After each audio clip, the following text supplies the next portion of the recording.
Welcome back to AM Northwest. It's Women's History Month, and a great way to learn about those who helped shape Portland to the city is to explore the city's oldest cemetery. Here to share a little about the women's tour and at Fir Cemetery. I'm sorry, I'm having trouble here. It's that sandwich I just ate.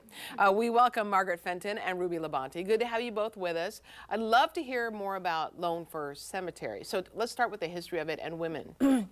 Yeah, I mean, the cemetery kind of in earnest started by happerchance by the first burial there in 1846. It evolved into a modest cemetery in 1855, and what would you say, 1866 is when it got the official name of Fir Cemetery. Oh, okay, gotcha. Prior to that, it was sort of a Mount Crawford Cemetery. So it evolved a little bit and became more and more of a full-fledged cemetery. Right. And it became Fir Cemetery at that time.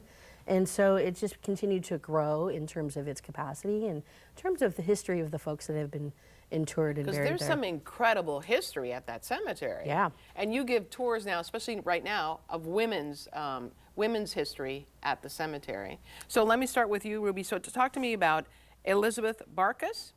Oh yeah, Eliza Barkus, she's considered the artist of Oregon. Okay. She was given that title after she passed away, unfortunately, but she was really influential in romanticizing the West. Oh. She was a painter, and she painted these beautiful scenes of the Western landscapes, and that was during the postcard era, and so her paintings were often sent back to the East and influenced people in learning about the beauty of the West and coming out West. Right. Oh, wow. She also was involved in a lot of buildings like Pittock Mansion. She has paintings there. Yep. Oh, great. She has paintings on display at the Art Museum.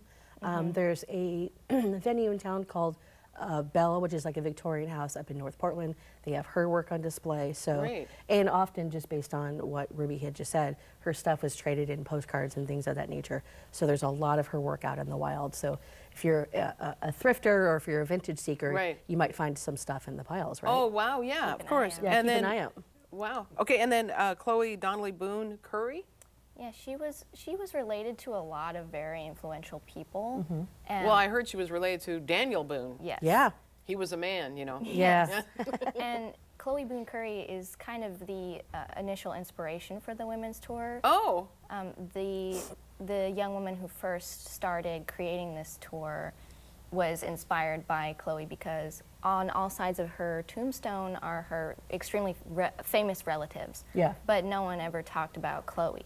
Yeah. Oh. And that is the common thread throughout all of these women. And so Chloe Boone Curry is a really good example of that since she's related to so many. Yeah, if you walk through any cemetery, but let's say, for example, Fir Cemetery, you'll find husband of, mother of, and too often Wife of, wife of, exactly. And you'll find their name really, really small inscribed. It looks like a tombstone for the husband. It is. When it's actually for the for wife. her. Yeah, absolutely. And for a lot of folks, you know, Dr. Hawthorne's first wife, his name is plastered all throughout the top of the headstone, and her name is so small on top. So And it's her. And it's hers. Wow. But it's so for us, we thought, not only are there some influential, really inspiring, really engaging women that really set the tone for Portland history. Sure. You wouldn't know that if you were just to walk through the cemetery. Right. So we're plucking those stories out. I love this so much. And talking about, hey, this is the wife of and the mother of, but guess what? They She was also a painter, artist, a community, doctor. a philanthropist. a doctor. Let's talk about Harriet Redmond. Oh, Harriet Redmond is one of the most incredible people in Portland history, I think.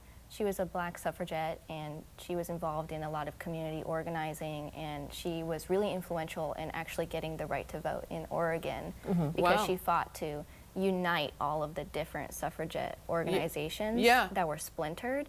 She helped to unite those together. Wow. And she was never able to vote in her lifetime, but she fought her whole life for it and even signed out her own, or filled out her own voter registration card despite never getting to use it. Yeah. Wow. History is so important for us to know, right? And so important. Another part of that, too, with Harriet Redmond is her story was almost completely lost to history until a wonderful organization called Oregon Black Pioneers rediscovered her history and brought it back to light. And Fantastic. in 2012 is when she finally got a headstone. Yeah. Wow. Friends of Lone Fir helped to raise the money and put in a headstone for her Yeah. when she didn't have one before. Incredible. Yeah. Let's do Dr. Esther Lovejoy. Dr. Esther Lovejoy is a really big person to talk about. She did so much in her lifetime.